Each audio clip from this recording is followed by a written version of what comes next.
Effective immediately, Dean Foster is no longer part of Foster Precision Group. We thank him for his years of service.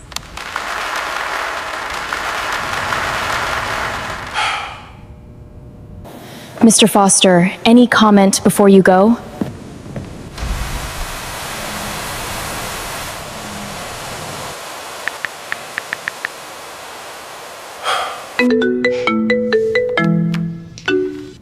I'm here, boss. Fire every one of them. Understood. I'm on it. Nobody in that auditorium watching a single dad carry one cardboard box past 300 silent coworkers and out into the cold October rain knew the truth. This counterstrike had been moving in total silence for 11 months. The beautiful CEO smiling on that stage, the one the magazines called untouchable, had 6 hours left. By 5 o'clock, she would learn exactly what she had just lost and exactly who had been in control the whole time. She thought she had fired an aging consultant with a contractor badge. She had just fired the only man in the building who owned every share she was about to sell. Have you ever been mistaken for the smallest person in a room you built? Stay with me. In 6 hours, that mistake gets a price tag. His name is Dean Foster. He's 42 years old, and until 8 months ago, he believed one simple thing. If you build something quietly enough, the truth will always be louder than the people taking credit for it. He was wrong about the loud part. He was right about everything else. Let's go back to the morning it came apart, because it started like every other morning of his life. 5:40 a.m., Detroit, the sky the color of sheet metal. Dean stood in a kitchen that smelled like butter and coffee, flipping pancakes while down the hall his son Eli negotiated with his dinosaur socks. Eli is 5. He believes 3 things with his whole heart: that Stegosaurus is objectively the best dinosaur, that pancakes taste better when they're shaped like one, and that his dad is just a quiet guy who fixes machines. 2 of those 3 things are true. That Friday, Dean cut the pancake into a Stegosaurus banana slices for the plates on its back and slid a folded note into the lunchbox, same as every day. That one said, "Be brave, be kind, spikes up, buddy." Eli can't read all the words yet. His teacher says he makes her read them to him twice every lunch, like scripture. At 7:40, Dean dropped him at kindergarten and watched him run for the doors, backpack bouncing, one sock dinosaur green and one sock orange because matching is a rule and 5-year-olds are lawyers. Then he drove 20 minutes to a plant off 8 Mile Road with his name over the entrance and a contractor badge in his pocket that said he barely belonged inside it. You need to understand how a man ends up in that position on purpose. Dean's father was a machinist. 31 years at a shop off Livernois, hands like cracked leather. He used to say, "The lathe doesn't care what you tell it. It only cares what you do with your hands." Dean was better than him at 19, and the old man said so out loud once, which in that house was a parade. 15 years ago, Dean started Foster Precision Group in his garage with a used CNC mill, a borrowed welder, and a stubborn friend named Tommy, who worked the first 6 weeks for nothing but sandwiches and faith. They machine parts that aren't allowed to fail. Aerospace brackets, surgical housings, pieces where a flaw thinner than a human hair gets somebody killed. Perfection was the product. Quiet was the culture. 10 years in the company had 300 employees and a lobby wall with a photograph of that garage hanging by the door. Grace found him at year 6. She was the auditor the bank sent to decide if the little shop deserved a bigger loan. She looked past the numbers at Dean's scarred hands and approved it anyway. He married her 2 years later. She used to fall asleep on his shoulder with spreadsheets still open.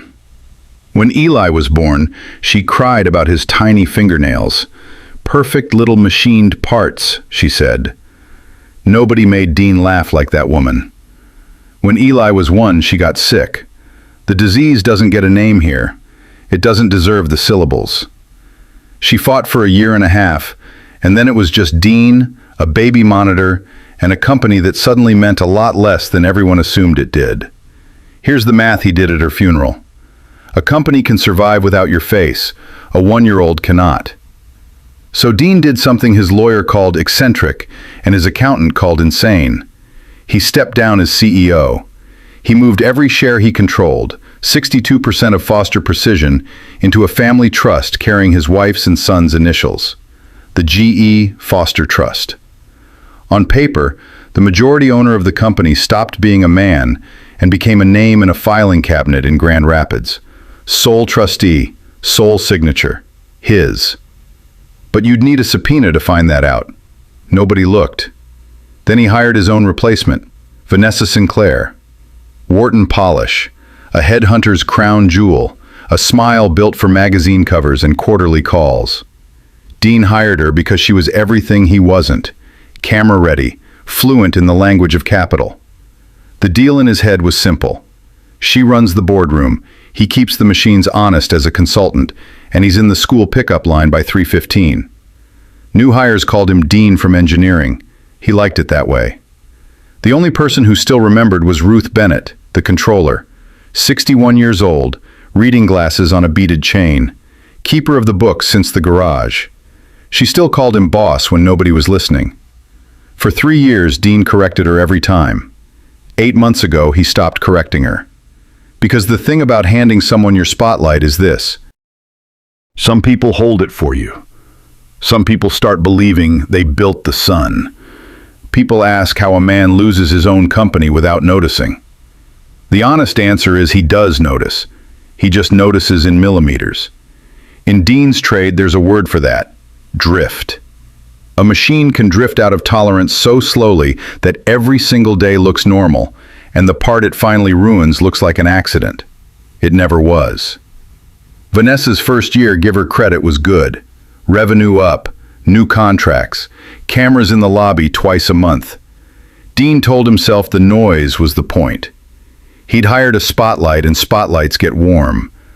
The drift started in year 2. It started with the walls. A rebrand, she called it. Fresh paint, glass partitions, a heritage wall redesign in the lobby. When the contractors finished the photograph of the garage, the one with Tommy leaning on a borrowed welder and Dean squinting into the sun like an idiot, was gone. Dean found it 3 weeks later in a storage room, face down in a box marked Archive. He stood there holding it for a long time. Then he put it back in the box. He told himself a picture is not a company. Then it was the story. One Tuesday, Dean stopped for gas on Woodward and saw her face on the rack by the register. Motor City Executive, glossy as a showroom hood. The woman who built Foster Precision. He read the article standing next to the wiper fluid. 11 pages. His name appeared 0 times. Tommy's name appeared 0 times. The garage had become humble local origins. Dean paid for his coffee, drove to work, and said nothing. By year 3, the new hire orientation video said the company was founded by a small local team and transformed by visionary leadership. Dean watched 22-year-olds nod along to it. One of them, a sweet kid in quality control, actually explained the company's history to its own founder in the break room. Vanessa built this place from nothing. She's incredible. Dean refilled his coffee and agreed she was something. You want to know why he stayed quiet? Part of it was the plan. Quiet was the deal he'd made with himself at a funeral. But part of it, let's be straight, was pride dressed up as patience. Dean didn't need credit. He needed the pickup line by 3:15. That math still worked. Right up until the Thursday, it didn't. Quarterly operations review. 12 people, 1 long table. Vanessa at the head, in a suit the color of fresh cream. Her pen was a heavy silver thing she clicked when she wanted the room's attention, and the room had learned that sound like a dinner bell. Agenda item 6 was a supplier switch on the titanium used for surgical housings. New vendor, 18% savings, missing 2 fatigue certifications. Dean flagged it, politely, the way you flag a gas leak. She let him finish. Then she smiled the smile the magazines love, looked around the table and said, "For those who haven't met him, Dean is a consultant. He consults on machines." A pause timed like a comedian's. Dean, sweetheart, the certifications are a formality. This is why legacy overhead is a line item I keep having to defend. Legacy overhead. The room did that thing rooms do. A few people laughed because she was watching them laugh. A few stared at their notepads. Dean looked at her for a moment and saw something he hadn't let himself see before. She wasn't cutting costs. She was performing an execution, and he was the prop. He didn't argue. A man who has spent his whole life on shop floors knows you don't win a fight with a spinning blade by yelling at it. You cut the power. So he said, "Noted," and wrote one word on his legal pad. The word was drift. After the meeting, a project manager caught up to him by the elevators. The man checked the hallway both ways like someone crossing traffic and whispered that he was sorry about all that. That's what fear smells like in a company. Apologies delivered like contraband. Dean told him he had nothing to be sorry for.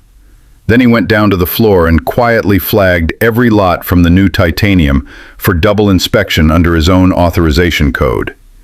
If she wanted to gamble with money, fine. Nobody gambles with an operating room. That night he stayed late. Friday night, empty floor, one desk lamp, a stack of vendor invoices, and a red pen, coffee going cold beside him. If she wanted to call him overhead, fine. Overhead reads everything. It took 4 hours to find it. A vendor called Meridian Advisory Group. Strategic consulting, $30,000 a month. Invoices as vague as horoscopes. Market positioning support. Stakeholder alignment. No deliverables, no work product. No contact name anyone had ever heard. The billing had started small 2 years back and grown like a tumor. Total so far, $1.1 million. And the dates told their own story. Every invoice spiked in the weeks before a board meeting, like somebody topping off a war chest right before the general